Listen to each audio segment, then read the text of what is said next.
kita sebut saja supaya gampang New Posyandu lah. Oh, New Posyandu. New Posyandu. Jadi kenapa kita bilang New Posyandu?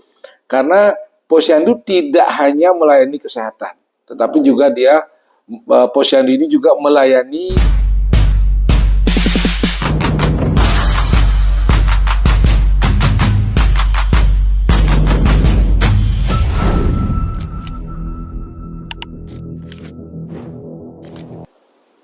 Assalamualaikum warahmatullahi wabarakatuh. Waalaikumsalam warahmatullahi wabarakatuh. Selamat datang di podcast Posyandu Provinsi Sulawesi Tenggara. Hari ini kita kedatangan tamu spesial, Bapak Dr. Insinyur IGD Panca MSc, selaku Sekretaris Tim Pembina Posyandu Provinsi Sulawesi Tenggara. Kita akan berbincang tentang New Posyandu. Selamat pagi, Pak. Pagi, Pak. Bagaimana kabar ini, Pak? Alhamdulillah sehat-sehat, pagi masih segar ya. Alhamdulillah, Pak. Ya, akhir-akhir ini, Pak, kita melihat di media sosial Ibu Ketua Tim Pembina Posyandu Provinsi Sulawesi Tenggara begitu intens melakukan kunjungan di Posyandu pada beberapa kabupaten kota. Kira-kira apa yang melatar belakang itu, Pak? Oh iya, terima kasih ya. Memang betul ini beberapa minggu yang lalu ya, semenjak 3 minggu yang lalu lah, Ibu Ketua Tim Pembina Posyandu Provinsi ini intens ke desa-desa melakukan pembinaan. Yang kita ketahui bersama selama ini sebelum tahun 2025 ini memang Ibu Gubernur terutama ya sebagai Ketua Tim Pembina Posyandu yang sekarang ini, tapi yang dulu kan dia bukan Tim Pembina Posyandu, beliau hanya Tim Penggerak PKK. Oh gitu ya, Pak. Jadi kalau dulu yang melakukan pembinaan ke Posyandu itu hanya dari Dinas Kesehatan, karena memang dulu Posyandu ini merupakan bidang layanannya itu hanya terbatas pada kesehatan saja, pendidikan bayi, kemudian kesehatan bayi, lansia dan lain sebagainya. Nah, semenjak terbitnya Permendagri nomor 13 tahun 2024, di mana Posyandu ini sudah melakukan pelayanan itu 6 bidang SPM. Jadi terkait dengan kebutuhan dasar dari masyarakat. Jadi, nah di dalam Permendagri 13 2024 itu sebutkan bahwa Ibu Gubernur itu ex officio sebagai Ketua Tim Pembina Posyandu. Gitu ya. Tidak hanya di samping beliau juga Ketua Tim Penggerak PKK Provinsi Sulawesi Tenggara. Jadi sekarang dengan Permendagri yang baru ini, beliau sudah menjadi pembina Posyandu dan bidang layanannya juga sudah mencakup 6 bidang SPM. Itu yang melatar belakang. Ya. Ya. Berarti ada sesuatu yang menarik ya di Posyandu saat ini, karena Posyandu dari penjelasan Bapak tadi mengalami transformasi ya. Kira-kira selain secara kelembagaan, apa yang berubah dari Posyandu yang sebelumnya tadi kenal sebagai layanan bidang kesehatan? Kira-kira perubahan apa lagi selain dari layanan tadi yang ada di Posyandu saat ini? Oke, menarik ini pertanyaannya Pak Darman ini tentang Posyandu. Jadi sekarang ini Posyandu semenjak kita sebut saja sekarang berdasarkan Permendagri 13 tahun 2024 ini kita sebut saja supaya gampang New Posyandu lah. Oh, New Posyandu. New Posyandu. Jadi kenapa kita bilang New Posyandu? Karena Posyandu tidak hanya melayani kesehatan, tetapi juga Posyandu ini juga melayani kebutuhan dasar lainnya seperti pendidikan, kemudian perumahan, KPU-an, termasuk keamanan, ketertiban umum di desa serta sosial. Jadi sekarang ditambah kesehatan, jadi layanan Posyandu ini sudah meliputi 6 bidang SPM kita sebut standar pelayanan minimal. Dia melayani 6 bidang layanan, dan semua layanan ini merupakan kebutuhan dasar dari masyarakat desa. Oh iya, berarti sekarang ada 6 bidang layanan. 6 bidang layanan Posyandu. Iya, dengan keberadaan 6 bidang tadi tanpa menghilangkan layanan kesehatan yang selama ini sudah berjalan kan, Pak? Iya, betul. Jadi kesehatan itu tetap, bahkan dengan New Posyandu ini bagaimana kita mengefektifkan layanan kesehatan, di samping mengefektifkan juga layanan pendidikan seperti PAUD. Nah, di PAUD ini kan ada namanya PAUD Holistik Integratif. Jadi, bagaimana anak-anak PAUD ini juga kesehatannya, kemudian baik kesehatan kesehatan fisiknya, kemudian perkembangan psikososialnya nanti dilayani oleh kader PAUD bersanding dengan kader Posyandu. Nah, ini menjadi semakin harusnya layanan kesehatan dari Posyandu ini tidak hanya timbang dan lain sebagainya, tapi juga mengecek kesehatan anak-anak PAUD yang ada di Posyandu. Untuk bidang kesehatan ini bukan sesuatu yang baru. Tadi sudah dijelaskan bentuk-bentuk pelayanan. Terkait 5 bidang layanan tadi, Pak, ini mungkin bisa dijelaskan kira-kira contohnya seperti apa saja masing-masing bidang tadi, pendidikan, PUU, perumahan rakyat, Trantip, dan sosial. Kira-kira mungkin bisa dijelaskan salah satu contoh yang bisa disampaikan ke masyarakat agar mereka bisa tahu terkait layanan bidang tadi. Terima kasih, Pak. Ini memang sesuatu yang baru, pasti banyak pertanyaan ya. Jadi ini sekalian juga mudah-mudahan ini podcast kita ditonton oleh teman-teman di desa sehingga ada gambaran sedikit. Misalnya mengenai layanan pendidikan, karena ini kan pendidikan yang menjadi tanggung jawab dari Dinas Pendidikan, walaupun Dinas Pendidikan Kabupaten, tapi pelaksanaannya kan di desa. Nah, jadi di Posyandu itu melayani PAUD. PAUD itu terdiri dari penitipan anak, kemudian kelompok bermain, kemudian pendidikan anak usia 2-4 tahun, termasuk TK-nya yang 4-6 tahun. Nah, ini nanti di dalam Posyandu ini kita tidak sebut kader Posyandu, kader PAUD, tetapi guru PAUD. Tapi tetap juga kalau dari sisi keposyanduan di bidang pendidikan tetap kita bilang kader pendidikan, walaupun dia guru-guru PAUD. Oh gitu ya. Nah, kemudian di bidang perumahan. Nah, perumahan ini kan terkait dengan pelayanan rumah tidak layak huni. Selama ini kan rumah tidak layak huni ini masyarakat seolah-olah pasif dia.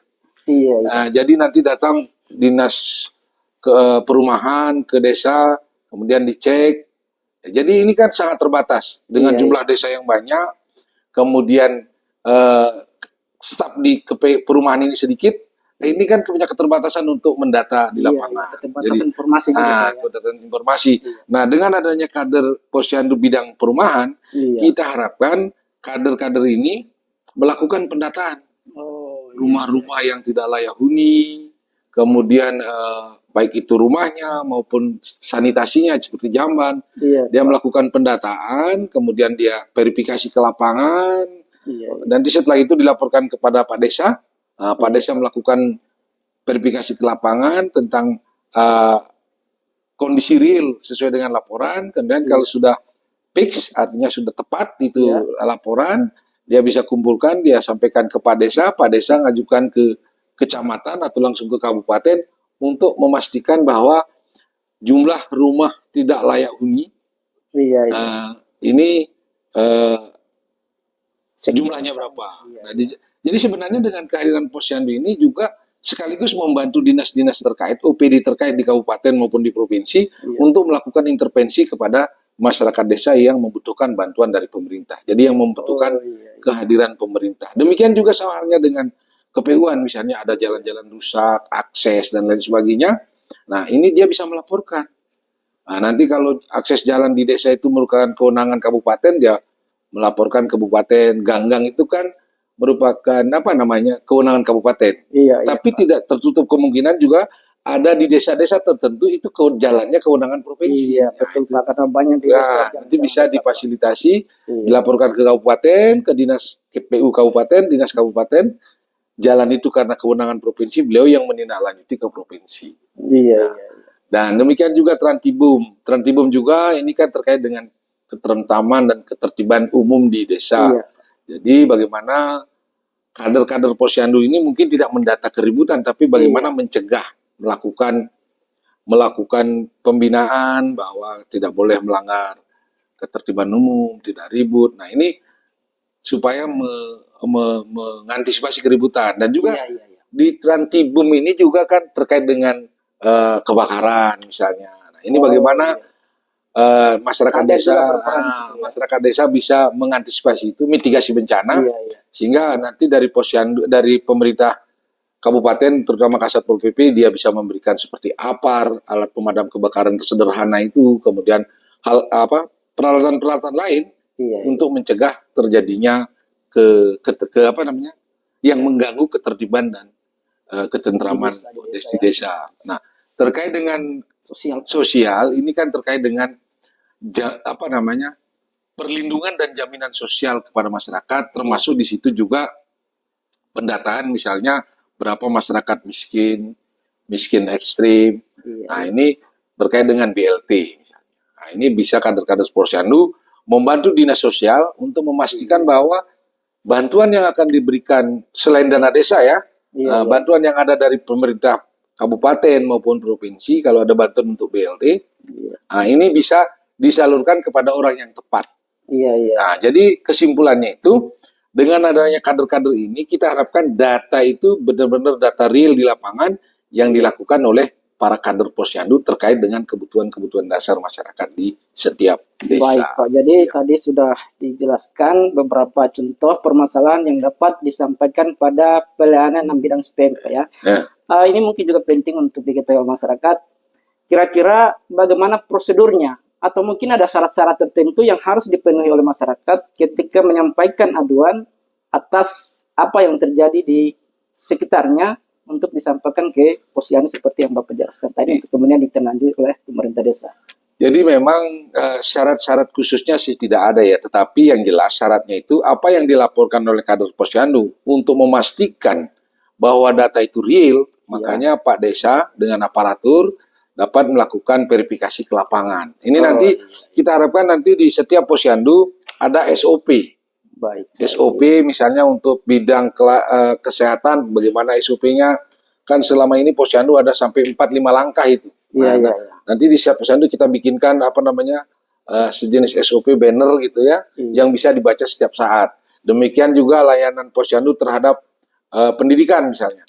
Jadi kalau ada masyarakat datang ke Posyandu, di samping dia minta pelayanan, dia juga bisa membaca prosedurnya itu. Sehingga dia tahu kapan dia harus melapor atau tidak melapor. Jadi demikian juga di pendidikan, di perumahan, di PU, di Trantibum, sama di sosial. Nanti kita harapkan semua itu ada SOP-SOP yang seperti tadi kemarin disampaikan oleh Ibu Ketua Tim Pembina Posyandu Provinsi di salah satu desa ya, di desa Sukadamai kalau tidak salah. Itu karena kader Posyandunya agak inovatif gitu. Jadi dia waktu Ibu itu sudah, Ibu tidak perlu lagi bertanya apa yang harus dilakukan. Nah, sudah ada di banner SOP. Jadi SOP itulah yang akan menjadi panduan mereka-mereka. Berarti tidak ada syarat-syarat khusus nanti untuk memudahkan, nanti akan ada SOP ya. Iya. Hanya paling tidak mungkin ada persyaratan KTP atau kartu keluarga untuk membuktikan bahwa yang bersangkutan adalah masyarakat setempat. Iya, pasti itu artinya kan kader Posyandu tahu persis lah dia masyarakat desa di desanya atau tidak. Karena dia kan kader Posyandu ini diambil dari mereka-mereka di desa yang mempunyai istilahnya waktu, kemauan untuk mengabdi. Kalau masalah kapasitas atau kompetensi ya pelan-pelan nanti kan ada pembinaan dari tim pembina Posyandu Kabupaten Kota, dari provinsi, nanti kita saling bahu-membahu lah meningkatkan kemampuan dan kapasitas mereka. Jadi memang kalau baru ini serba meraba-raba jadi ya begitulah kira-kira ya. Ya, tadi kan sudah disampaikan ada beberapa bidang termasuk juga kaitannya dengan OPD. Kita tahu Pak bahwa di desa apalagi kelurahan ada keterbatasan dana. Jadi untuk kemudian mengakomodir keluhan atau aduan dari masyarakat tentu butuh pihak lain dalam hal ini misalnya OPD. Kira-kira sejauh mana peran daripada OPD untuk bisa menindaklanjuti aduan yang disampaikan oleh masyarakat ke Posyandu? Ya, kalau masalah bagaimana OPD mengantisipasi aduan dari masyarakat atau kebutuhan dasar masyarakat ya, jangan kita bilang aduan ya, tapi kebutuhan yang dibutuhkan ya, fasilitas baik perumahan, PU dan kesehatan, ketertiban dan sosial. Nah, pemerintah sudah melalui Permendagri tentang penyusunan program dan anggaran di OPD-OPD itu sudah dimasukkan. Jadi ada di dalam namanya SIPD, Sistem Informasi Pemerintahan Daerah, itu juga mencantumkan akun-akun untuk kegiatan-kegiatan yang kira-kira bisa diberikan kepada masyarakat desa berdasarkan usulan Posyandu. Jadi tidak lagi mencari-cari anggaran begitu. Jadi memang sudah ada akunnya, misalnya perumahan ada akunnya untuk fasilitas posyandu, kesehatan apalagi sudah dari dulu, pendidikan juga dari dulu, dari PAUD-nya itu. Nah yang baru sekarang kan KPU-an, perumahan, kemudian Trantibum, kemudian sama sosial. Tapi sudah disediakan akunnya itu. Oh Nah, gitu ya sudah. Pak.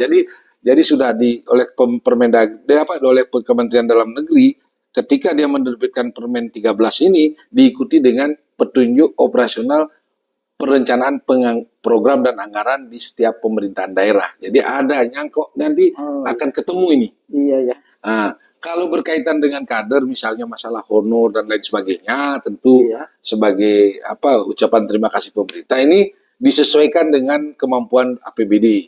Nah, khusus untuk desa bisa mungkin menggunakan dana desa, tapi kan jumlahnya juga tidak terlalu besar.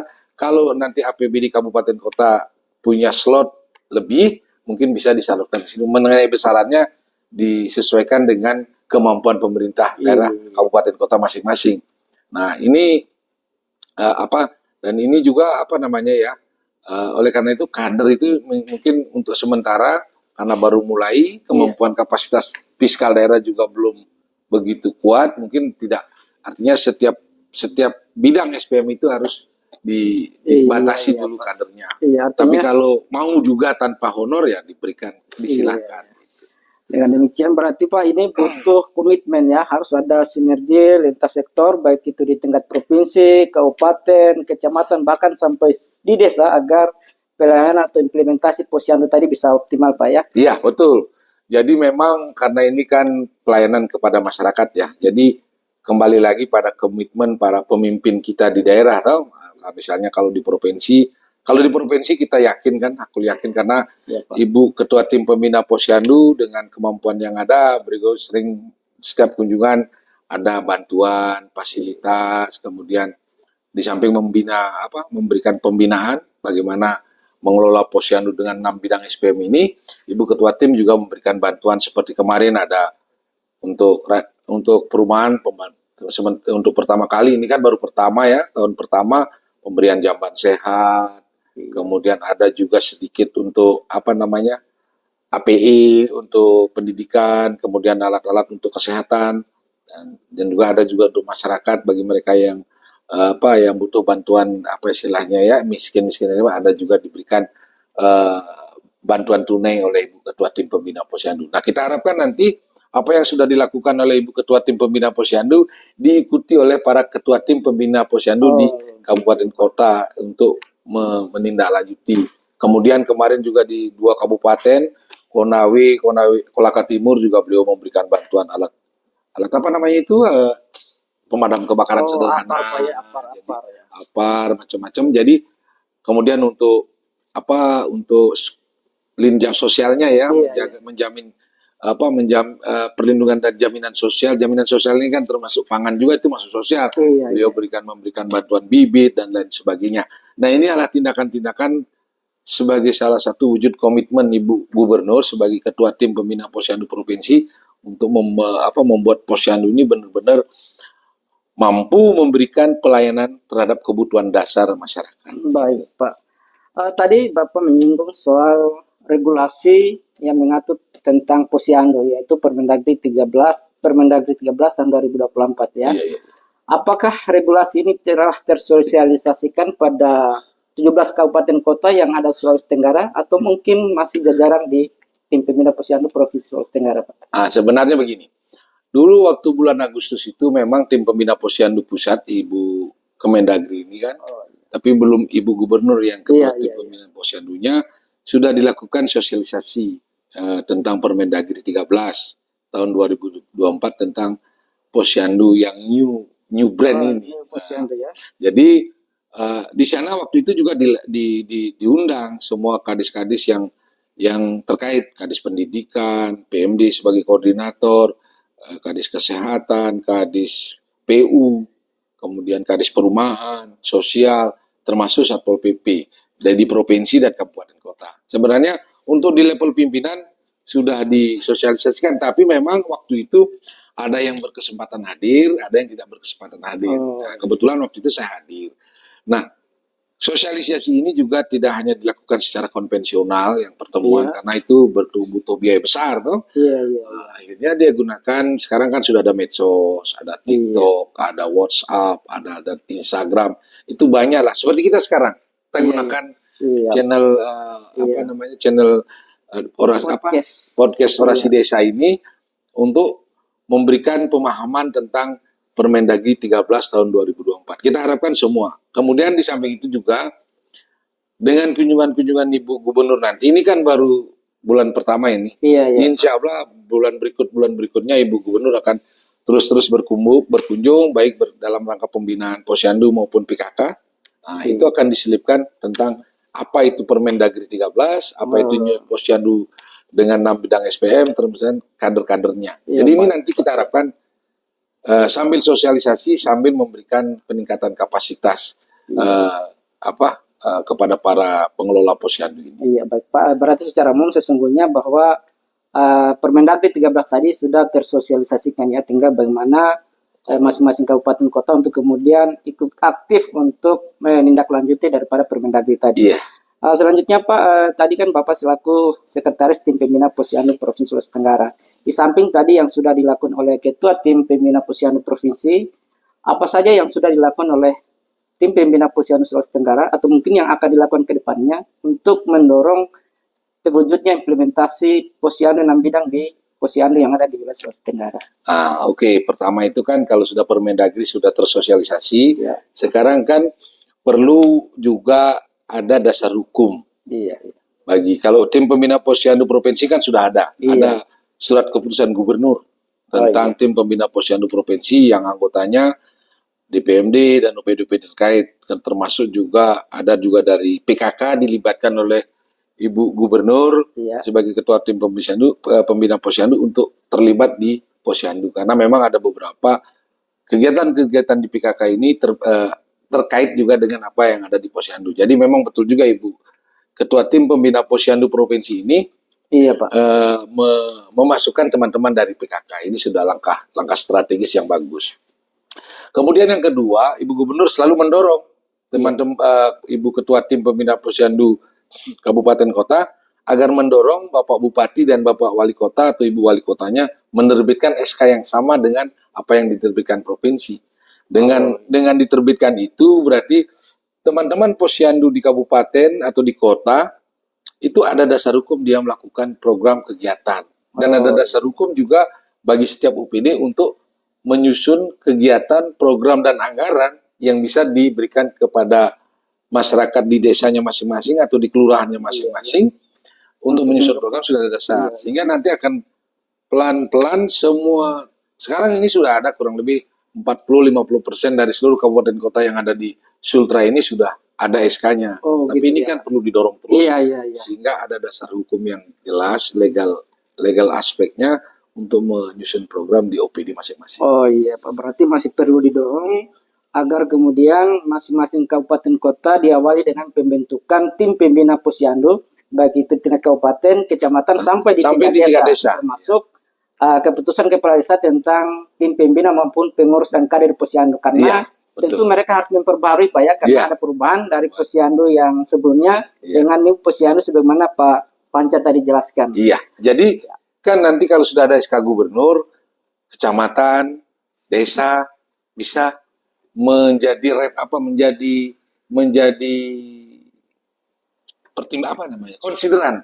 konsideran dalam menyusun SK tentang, kalau di kecamatan mungkin tim pembina Posyandu kecamatan. Tapi kalau di desa tidak lagi tim pembina Posyandu, tetapi tim pengelola Posyandu di desa. Ketua timnya adalah Ibu Kepala Desa atau Ibu Lurah. Ex-officio. Oh iya Pak. Jadi baik Pak, berarti ya dengan penjelasan Bapak tadi mudah-mudahan publik bisa melihat dan mengetahui terkait Posyandu saat ini, bahwa ternyata Posyandu saat ini tidak hanya berbicara soal kesehatan, tapi meliputi 6 bidang sesuai SPM tadi, ada bidang pendidikan, kesehatan, PU, perumahan, Trantipum, Linmas, dan sosial. Nah, terima kasih Pak atas penjelasannya, waktunya. Sebelum kita akhiri, mungkin ada closing statement Pak, silakan.